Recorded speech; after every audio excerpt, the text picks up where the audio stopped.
السلام عليكم. انا بعمل الفيديو دوت عشان خاطر ارد على الكلام اللي قاله استاذ بلال فضل في برنامجه عن بروتوكولات حكماء صهيون.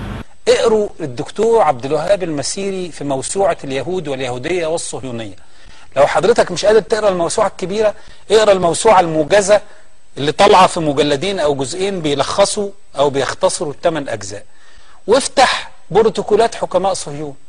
هذه البروتوكولات تم وضعها على اليهود ايام في روسيا في مطلع القرن، قبل ظهور اصلا، يعني قبل ما يبقى في لا استبداد في مصر ولا أنظمة عربية. كانت مصر محكومة بالحكم الليبرالي وقتها نسبيا، على الأقل الحكم الليبرالي النسبي.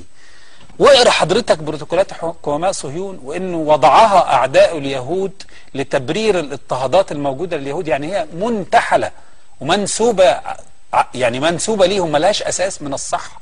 انا بقى اللي ارجو من حضرتك انك تقرا بروتوكولات حكماء صهيون.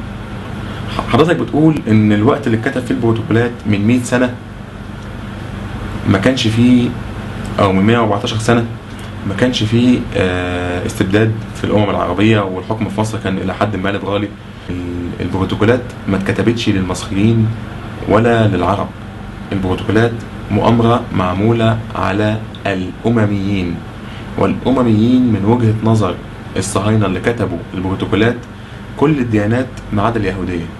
فما كانتش معمولة علينا احنا بس، او على المصريين بس، او العرب، او على العرب بس، عشان تقول انها اتكتبت يا اخوانا في وقت ما كانش فيه استبداد وكان فيه ليبرالية وما كانش فيه حكومات العربية مستبدة. فلازم حضرتك ترجع تقرا الكتاب كويس وتشوف انت بتقول ايه. هفرض مع حضرتك ان البروتوكولات دي اتكتبت من 114 سنة، واللي كتبها مش اليهود، اللي كتبها الناس المفتريين اللي بيفتروا على اليهود الغلابة عشان خاطر يبقى فيه سبب لاضطهادهم على حد قولك. يعني معاك، موافق، بس انا عايز تفسير ليه اللي مكتوب في البروتوكولات ديت من 114 سنة بيتحقق دلوقتي او بيتنفذ دلوقتي. البروتوكول 15 فقرة 1: سنعمل على تدبير الانقلابات السياسية للوصول إلى السلطة ولو بعد قرن كامل، والإعدام والنفي لمن يدبر مؤامرة أو يشهر سلاحا ضدنا. وسيتم تأجيل التصرف مع الجماعات السرية التي ساعدت اليهود والذين يعرفون أكثر من اللازم ويهددون سلامتنا. تعال نشوف اللي رفضوا التنحي ورفعوا السلاح ضد الثورة وإيه مصر. علي عبد الله صالح رفض إنه يتنحي، حاولوا يغتالوه، سافر يتعالج بره، جه يرجع تاني بلده، منعوه. إذا فعلي عبد الله صالح اتنفى زي ما البروتوكول قال. القذافي رفع السلاح ضد الثوار، تدخلت القوات الأجنبية وبيتم ملاحقة القذافي، وأقدر أقول لك من دلوقتي طبعا دي حاجة مش محتاجة تكهن إنه هيتعدم زي ما البروتوكول قال. قالوا إن هم هيحاولوا يعملوا الانقلابات السياسية وإن شاء الله تتنفذ بعد 100 سنة، وبالفعل اتنفذت بعد 114 سنة، يعني فرقت معاهم في 14 سنة. أنا عايز إجابة ليه اللي بيقولوه في البروتوكولات دي بيحصل؟ تفسيرك إيه لأن الحاجات دي مكتوبة من 114 سنة؟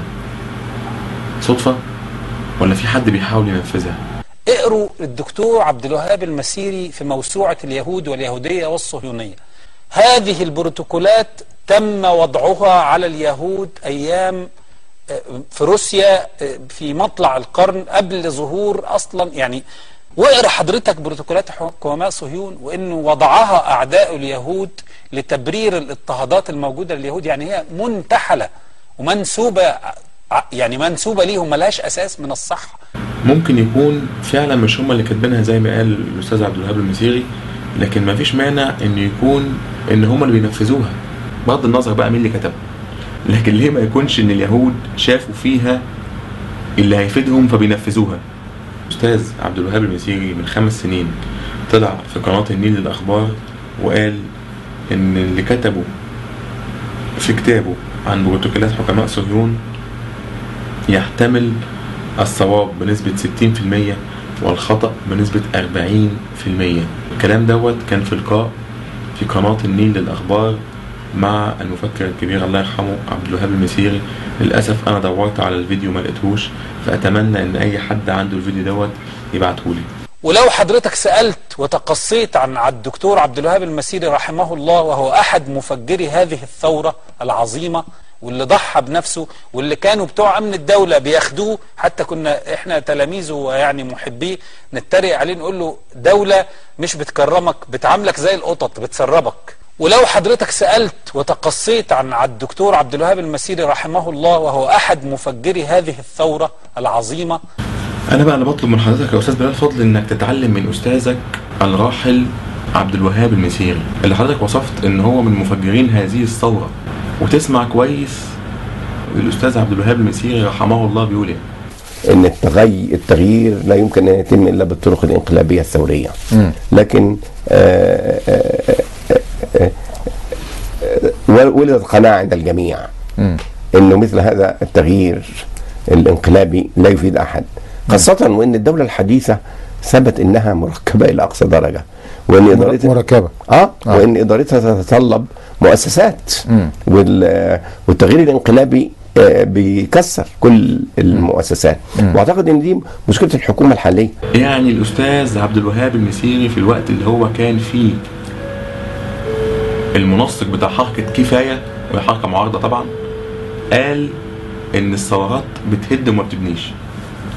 فاذا الاستاذ عبد الوهاب المسيري الله يرحمه بريء من هذه الثوره، سواء كانت مؤامره او مش مؤامره. عشان اللي نازلين وهاريين نفسهم على النت كليبات وبعض القنوات المنحطه فكريا التي تريد ان تشوه الثوره وتسيء اليها. الاستاذ بلال فضل بيوصف القنوات اللي بتخالفه في الراي بانها ليها فكر منحط، ثم ان الاستاذ بلال فضل راجل بينادي بالديمقراطيه، وفي نفس الوقت بيرفض ان حد ينقض الثوره، وكأن الثوره قرآن، او من دعا للثوره انبياء. اللي عمل الثوره دول اللي دعوا للثوره بشر، وانا من حقي ان انا انقضهم عشان انت بتنادي بالديمقراطيه. فليه توصفني بان فكري منحط لما انقض الثوره، او لما اتكلم على حاجات، لما انقض الناس اللي عملوا الثوره، او لما اتكلم على حاجات انا يا اخي شايفها انها مؤامره.